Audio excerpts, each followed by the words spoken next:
It is a tale as old as time. A PSVR2 game is highly anticipated, the developers don't want to talk about the release date just yet, and then Sony comes out and accidentally does it for them, or in some cases, even releases a build of the game, just out of nowhere, by accident. That's exactly what's happened to Aces of Thunder, and today we're going to be talking about it, the release date, the price, and some more info about the game. Before we get into this, only 25% of you are actually subs to the channel, so please feel free to do so. Once you subscribe, you can never unsubscribe, you are trapped here. And thank you to our patrons and members, who are all on screen right now. With that being said, let's talk Aces of Thunder. Now again, I know a lot of you have been waiting for this one, and it seems that Aces of Thunder will be coming out in under 2 weeks.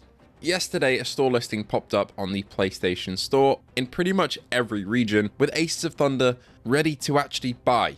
Not to pre-order, to add to cart and buy. Weirdly, it said the game was released, not is going to release, but was released on the 2nd of September 2025, which I don't have to tell you is in the future, for £24.99 here in the UK, so I assume around $30 in the US, and around €24.99 euros. But weirdly, when you go to add it to your cart, the store has a fit and then crashes basically and doesn't let you buy it. So it seems like, yes, this is going to come out on the 2nd, unless this is, a big mistake where the date is a placeholder, but I assume we're kind of locked in for this now. They said the release date was imminent back with the VR game showcase. I'm surprised they didn't announce the release date back then. I feel like that would have been kind of the perfect timing, about a month before the actual game release, but maybe they wanted to shadow drop it. That would have been pretty cool, but it seems unfortunately they won't get the chance to do that, although it does mean that people who've been waiting for Aces for a very long time now know that it is definitely coming. Anyway, in the description of the store page, we have updated text about the game, saying experience the thrill of aerial combat like never before with Aces of Thunder,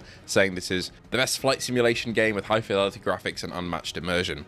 And it was made specifically with the capabilities of VR in mind, although they call them VR helmets instead of VR headsets, and that makes me laugh a little bit. It's got the same physically accurate flight models and damage models from War Thunder, and the game is exclusively from cockpit view to provide the most immersion and fully supports HOTAS controls. So if you have a HOTAS, then you'll be in luck with Aces of Thunder. You'll be able to use it. I'm very, very tempted to buy one. If anybody has any recommendations for a HOTAS, let me know in the comments below. One that works with PlayStation and PC, ideally, so I can use it with both and doesn't break the bank. I don't really know anything about HOTAS, but it'd be cool to get my hands on one.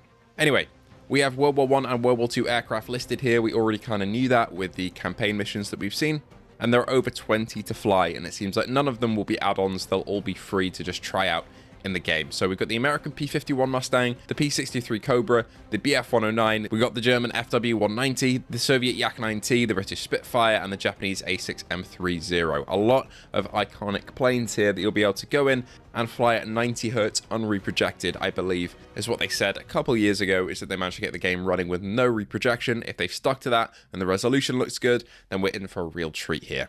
There are 15 maps in the game as well, fully playable in VR, and they represent 3 key theatres of World War II, with the Western, Eastern, and Pacific fronts. Very excited to fly around the Pacific fronts for sure. That'll look great in VR, as well as a couple of signature front lines from World War I as well. They reiterate that we've got the option for fighting online against other virtual pilots from all over the world in multiplayer, and of course this is now a flat screen game as well, so if you want to jump in and play against your flat screen friends or with them, then you can do that, or you can go into single player missions. This is what I'm most excited for, to be honest. I love me some single player campaign missions, and it seems like these will basically be dropping you into different theatres of war, not necessarily connected by one overarching story or anything, but you'll be able to fly all sorts of different planes in different mission types, which is going to be really cool to see. In terms of VR immersion, one thing I kind of forgot about is the VR interactions that are present in the game. So back when, say, Ace Combat 7 came out, you would sit there and you would not really be able to interact with anything in the cockpit. You just use your controller to fly. But because we've got the Sense controllers now, you'll be able to